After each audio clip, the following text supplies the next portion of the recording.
Hello,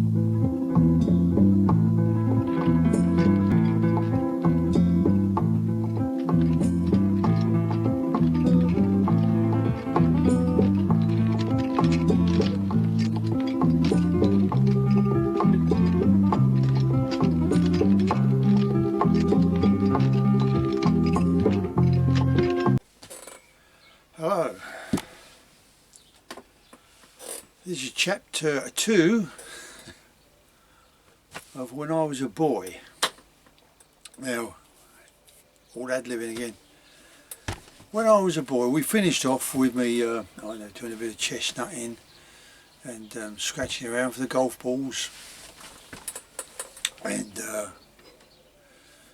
then, as I say, I got a little bit older. I went to junior school, and that was the same school that was very close to where I grew up in the early days in Duck Lane. And as I said, Duck Lane used to back onto the back entrance of this school. So when I was in there, I was an early bird. I was up at the crack of dawn every morning, like, you know, and people must have thought I was mad. I was down in the school playground yard at 7 o'clock in the morning, something like that, and you see the old caretaker going round, and he'd go around and he's got these little outbuildings there, all in a little terrace, and he used to have the boilers in there, because we used to have radiators in the school there. I mean, they was big radiators. I mean, the fireplace was, well, like a bonfire. It was about 6 foot across, 3 foot deep, huge thing it was, but then they had to warm up a big classroom. You know, winter time you used to have these fires roaring up the chimney, and but we weren't allowed in. We had to go out and play, even as cold as it was, we weren't allowed in. Oh no. So anyway, I started helping the caretaker in the morning. Get the old milk, bottles of milk over. We used to have a bottle of milk, a little quart bottle at break time. Anyway, I'd get hold of this wheelbarrow and we'd shovel up this coke, and then we'd go round, walk through the school there and fill up each coal scuttle as we went with this coke. Then we'd stoke up the boilers as well, and I used to enjoy doing that, like, you know, and I think the caretaker looked forward to me helping him out there. So anyway, that was the early days of that school. Now I get just losing the trail of thoughts here. Kingsmead School it was called, but it used to be called St John's School. But then they changed it to Kingsmead School, which is where you got my shield from, where you got 3 chuffs on a shield and a line over the top. That used to be our badge that we put on our blazers here. And anyway, so we just a quick slurp of my tea.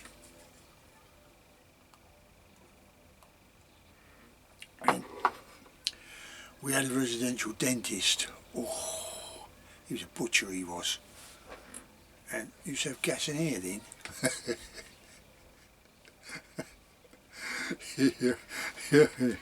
You either suffer with laughing or killed yourself with pain. Anyway, we go down and his dentist, and he cut the side of my mouth with the old, whatever they were, extractors.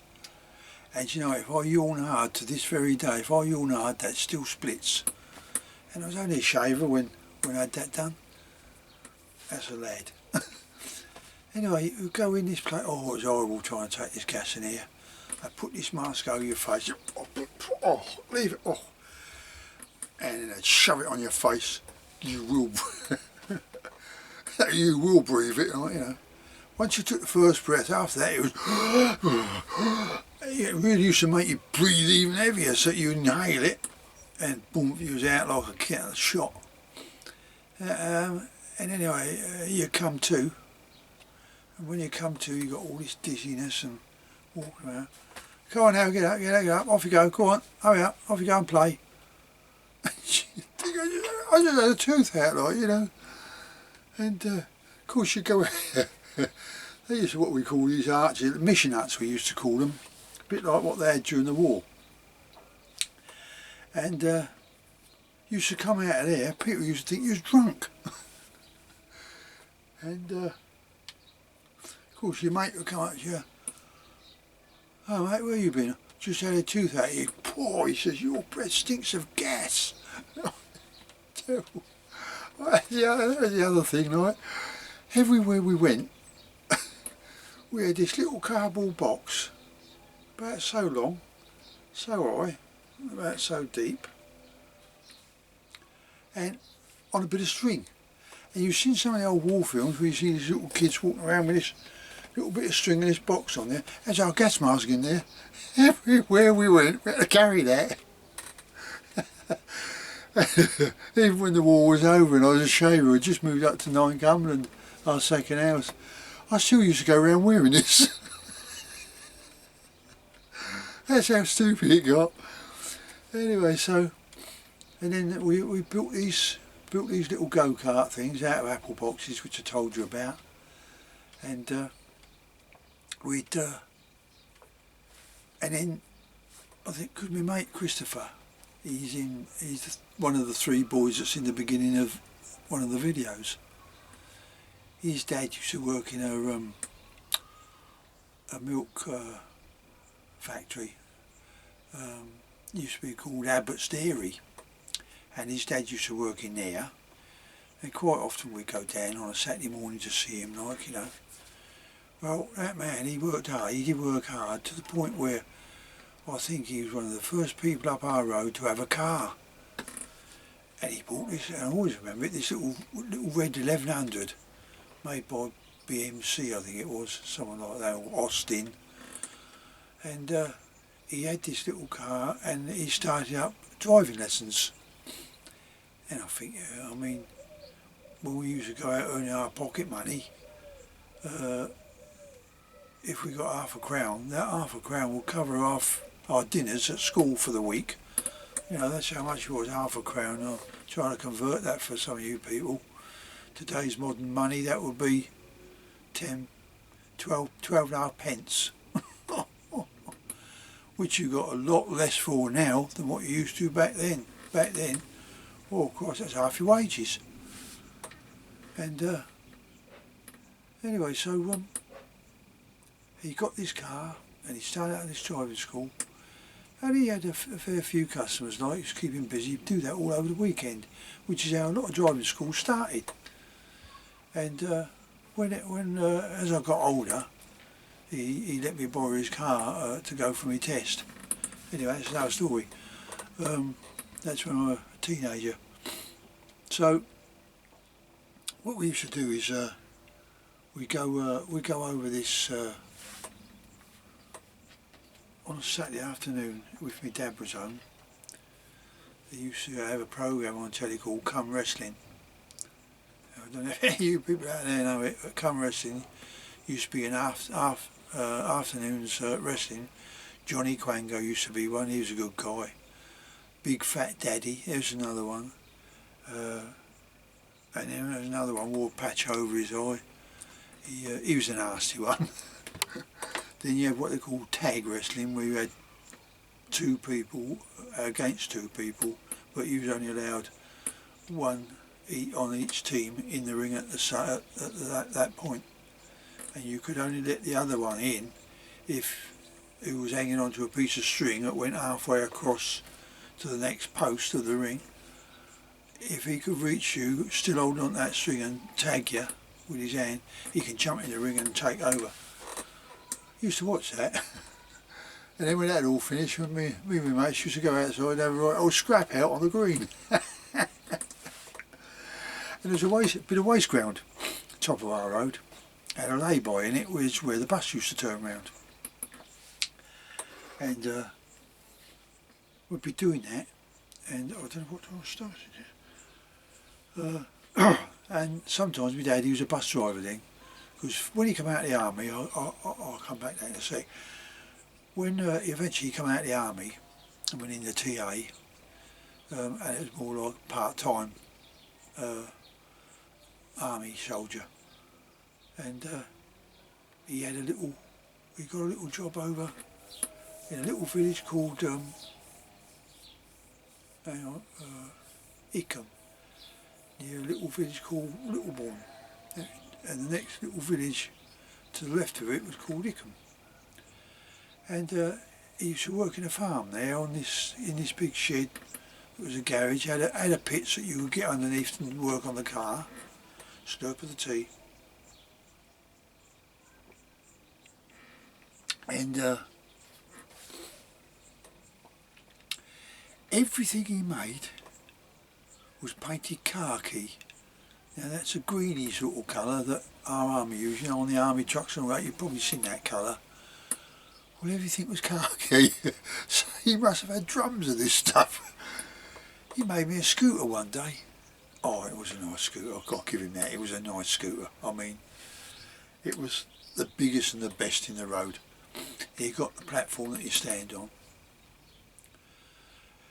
And the wheels, he used 2 wheels off of a wheelbarrow. Pump up. You can imagine the big, fat, chunky wheels. Oh, it was a nice one though. I used to enjoy that. I'd play on that all the hours under the sun I did on that.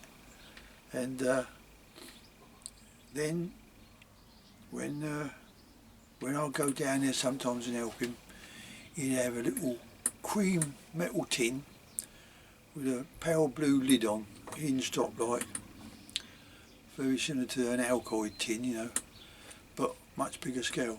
So our sandwiches in there, and he'd have this flask, and when it come dinner time, you just remember this certain smell you used to get when it's dinner time. There's that mixture smell of sandwiches and oil. Yeah, dirt and grease on your hand, you'd be munching away on your sarnie. Never used to bother us. Anyway, sometimes this old farmer come round, he said, I'm just going over, just across the lane from the garage, just going over the field there, chuck some turnips in, this, that and the other, like, for the sheep. And he went, Ray, because that was my dad's name, he said, would your lad like to come and help me feed these sheep? I jumped at it, I thought, oh yeah, I'd love to do that, like. So we went across the road. Once we got the old gate open and got in here, he went, right. I said, what do you want me to do, sir? And he had to be very polite in them days, like, you know. And we did respect people, like, they're our elders after all. Well, he said, I'd like you to go round the field with my horse. He says, you can drive on the back of the wagon, and you steer my horse round this field. All right, my boy? Right, old country boy he was. Yeah, great, like, you know, I'd have to do that. Anyway, so, and I can't find that picture. It was taken with an old brown box, brownie camera. They used to call them a brownie box camera. And I've hunted high and low. My sister, my eldest sister, she might have one somewhere. But I used to go around there, do you know what, I used to look forward to that every Saturday morning, go around here, feed the sheep, kick 1 or 2 turnips out the back of the trailer, and has big old cart horse like Jack Hargreaves has at the beginning of his programmes. And it's funny how something sticks in your head, isn't it? Like, and that always stuck in my head because I've watched that religiously without missing one, like, you know. And as I say, it was only a short programme. You sit there, and when it finished, you just go, oh, just get into that. Well, there you go, you know, I mean, they only had little slots for these things. So anyway, we used to do that, and I'd come home, and then at the end of our road, we used to have this lay-by. Well, my dad eventually, sometime later, quite a while later, eventually he went bus driving. So, I mean, he had his goods. I mean, he used to drive a truck when he lived up north, which was before we were born. and his brothers used to drive trucks as well, and so didn't have to have a test or licence then in them days, like grandparents' rights or grandfather's rights or something or other they call it. Anyway, so slurp of the tea.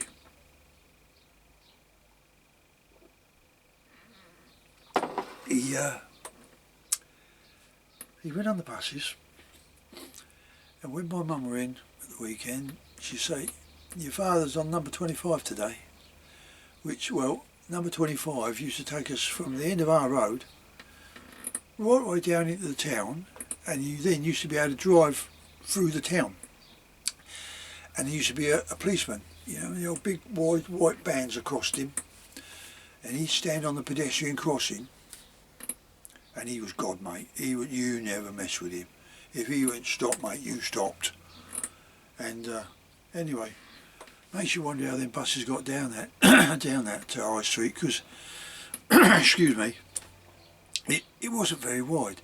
If they see another bus coming, they'd hold back to where it was wide, and let the bus come through the narrow bit, you know. And it'd go right the way through the town, and it'd go out the other side, up the hill to another housing estate called London Road Estate, which was off of the old London Road that takes you to London. And you go up there, and that's what they do. They go from London Road Estate back down to Spring Lane Estate, London Road Estate, you know, and then next day you might be on that all day or do a shift, and then after that you'll be on another little route. So getting back to my mother, she'd say, "Your father's on 25 today." All right. So, and she knew exactly what time their buses run, what time they've got to be at the end of the road there, and what time they leave. And she'd make a cup of tea just a few minutes before the bus would turn up. And to the point in the end, I always make the cup of teas. And so I love the little sound of a goldfinch singing out there. I do love them birds. That's what these gypsy cages are. So she said, "Yeah, I'll go and take that up to your father."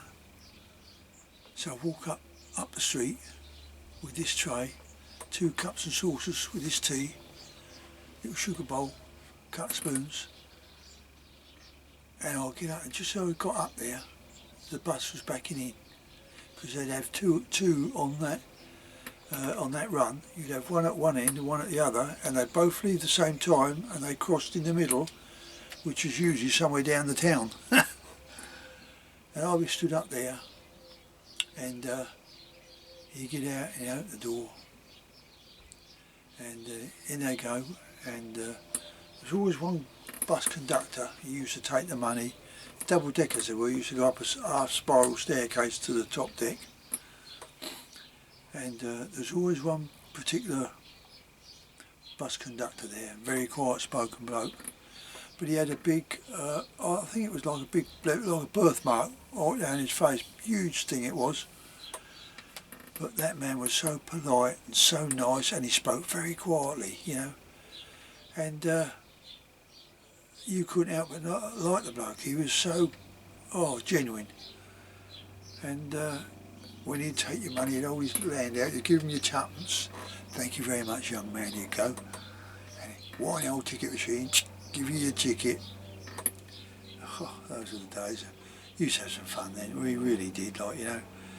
But I do feel sorry for some of the kids of today. I mean, all the fun of growing up has gone out of it. It's gone out of it, and it is a shame.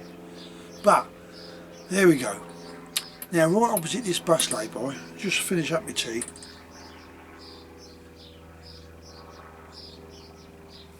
Yeah, bear with me.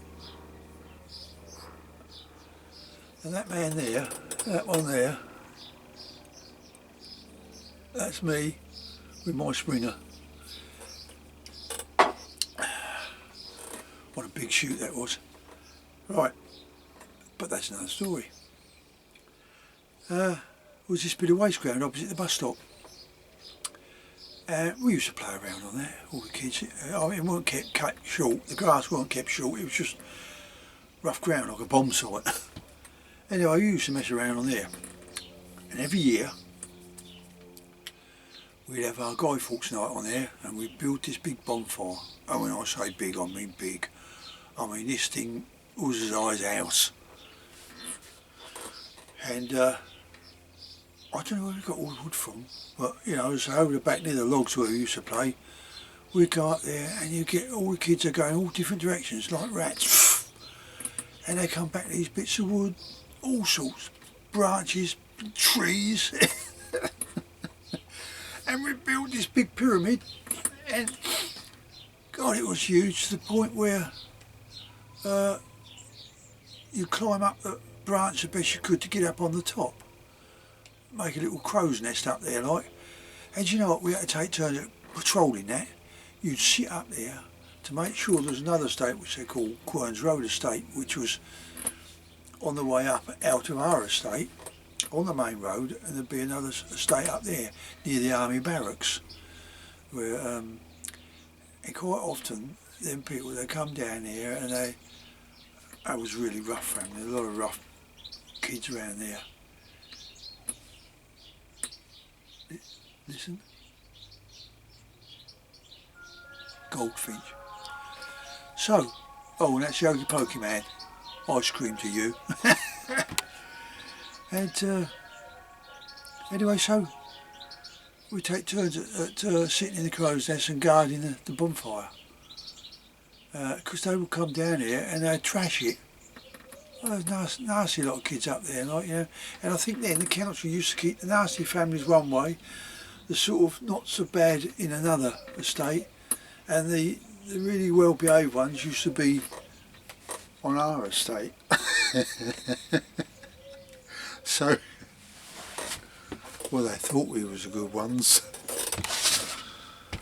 but what they don't know, the art won't grieve over, will it?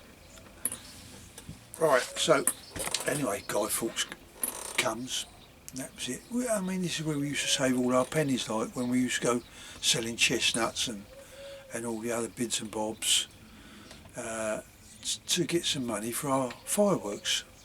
Mainly bangers, we like the bangers, but Mum says, no, get some nice pretty ones and all that. Yeah, alright Mum. And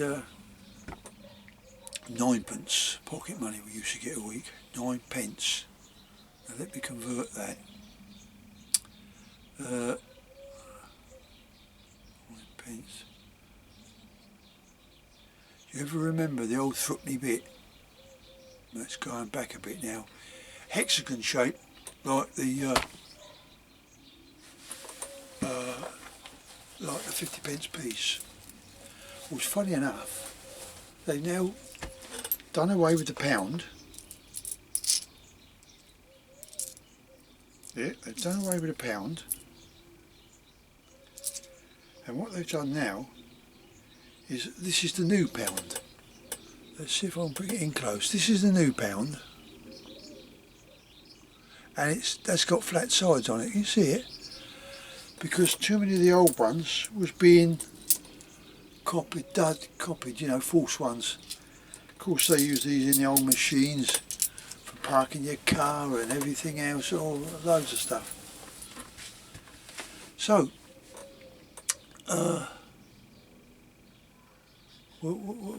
yeah, that's a pound. Well, the old threepenny bit used to be that shape, just like that. And that was 3p, and you'd get 3 of them a week for your pocket money, which was really peanuts. Let's put it this way, then all that would buy you, 9p, was a bar of Bounty, coconut Bounty if you remember them, or something like Twix, 1 bar. That's all that would buy you. So, goes to show, it weren't a great deal, but you either had the chocolate or you saved it and spent it on the fireworks. Well, that time of year what you used to do is spend it on fireworks. So when we'd done that, we had the bonfire going, and all the parents used to come up, go round it. Like some of the parents would put a potato in a bit of baker foil when the fire burnt down a bit, throw that in the edge of the fire, like, and then by about, I don't know, 10 o'clock in the evening. They'd rake them out like, and you got yourself a nice hot cooked potato. And then in between that time, we used to go around getting this wood. It must have been, it weren't a very big wood. What times we had lived our lives through it, it got a bit thin. Because I used to go over there with my dad's bow saw, and we'd be cutting these branches off of these live trees, would you believe? Anyway, we'd try and get some dead ones if we could, and you'd always go over there with a couple of you, and you'd come back with this big old log or something overnight. Anyway, take it home, I'd be out in the back garden, and I'd be sawing this up, and then I'd sit on the shed step with what you call I think they call them a billet. It's a chop. We call them a chopper, but it's long and it hooks at the end. It used to be called a billet. I think that's the correct name. Anyway, I'd sit there. I wouldn't say I'd done a lot of chopping, but that was a concrete step, and concrete step like that. Well, this one was like that. We had fun doing that much chopping. I was chopping up all these bits of wood, like, and then I'd get an old bit of wire. I don't know where I get this. I'd rummage around in my dad's shed and I'd come across this bit of wire or something, and I'd get myself a little bundle like that, and I'd put this wire around it, because there used to be a bloke come round in an old Bedford, you know, one of the long nose, old Bedford, green it was, always remember that colour, dark green. I've just got this thing about green. And everything I've got is green. So he'd come round there and he had these 5-gallon drums of paraffin on, and he'd have logs on, and he'd have these little bundles of kindling. And so he used to go around the back, on the back entrance. There's a little square, of flatlets, and I think he used to put a lot of elderly people in there, people of my age, you know what I mean. Anyway, I thought he's going around here and he's flogging that. This is how we used to think when we were lads. He's flogging that. And I says, one day I went round, excuse me miss, I says, how much are you charged for your kindling? Oh, he charges us 6pence. I thought, 6pence? That's more than my week's bloody pocket money. Oh, it's just that I got some old wood and I've done up some kindling and I'm just trying to sell a little bit. I was going around there flogging.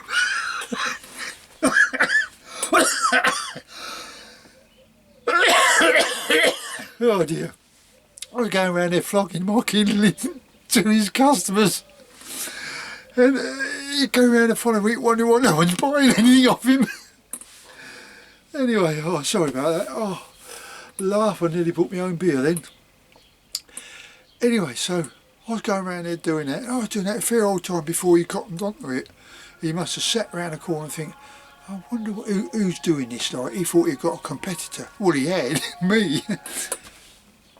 Anyway, so, because it's all coal fires then, there was none of this heating by gas and electric and all that stuff, radiators. Well, we had one radiator in our house, and it was upstairs in the top bedroom, and that was like an overflow pressure thing.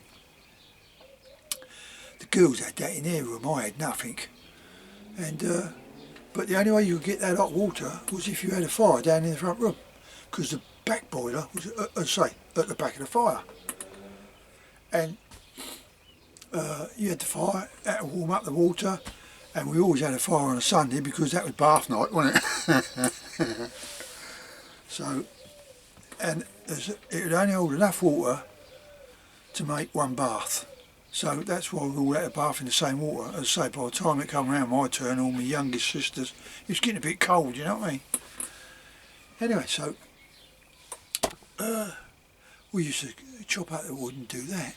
That's how we used to earn our money. And then what else did we start doing on from there? We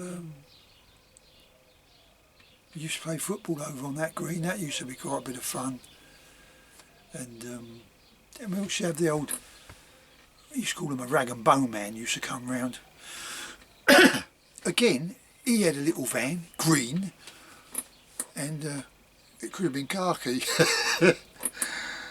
And it was like a Austin 7 van, I think it was, little Austin 7 van. And in the back, he'd have the back doors open, and he'd have these shelves, about two or three shelves, and he'd come round collecting rag and whatever. And well, we used to miss out on that because my mum used to take it down to the old scrap man Jackson's, he was, and we used to go and weigh in all our wool and cloth and that sort of stuff. He'd weigh it all in and he'd give me mum the money. Wasn't a great deal, but it's better than nothing, wasn't it? Anyway, he used to come along the street now and again, and what he used to do is he used to have some rag like, and if you went, you'd run in the shop indoors and get anything like, you know, think, well, I don't wear that no more, and there you go. And but we never done the wool because my mum used to unpick that and re-knit jumpers and what have you. And I was determined to get rid of this pink jumper that she made me wear. Pink? I thought, that's where that's going. Anyway, so I went over there and I thought, yeah, top notch for wool, isn't it? You know, we knew that. And they go, yeah, all right, and you throw it in the back. Anything along that top shelf there. And you used to have little cars and dinky toys and, it was a little haven, it was. And that's how we got some of our little toys, like, you know. And train set, well, ages before I had a little train set, ages. And my dad made me a little railway track in my bedroom because it was more like a box room. And he had made it out of this plyboard, and he screwed the track onto the plyboard, and he screwed the plyboard onto the wall with hinges.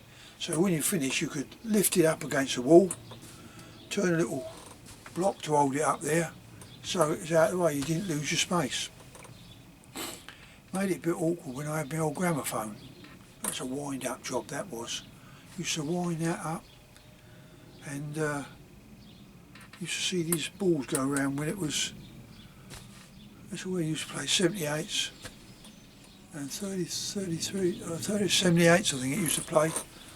I don't know where we got all these records from, but I got one there. I could never remember the name of it, but it was done, the music was with a trumpet. And it used to, now you're going to laugh, it used to go do do do do do do do do, and I used to remember that song. It's brainwashed, isn't it? I used to play it over and over again. It must have drove my mum and dad mad. But there you go, it's those little things, and then eventually that went, and we yeah, I think that'll I'll have to sort of put my memory back in gear and think about when I was a young man, I suppose, because yeah, after that that's when I had my first little dog, and that's for episode 3. Cheerio.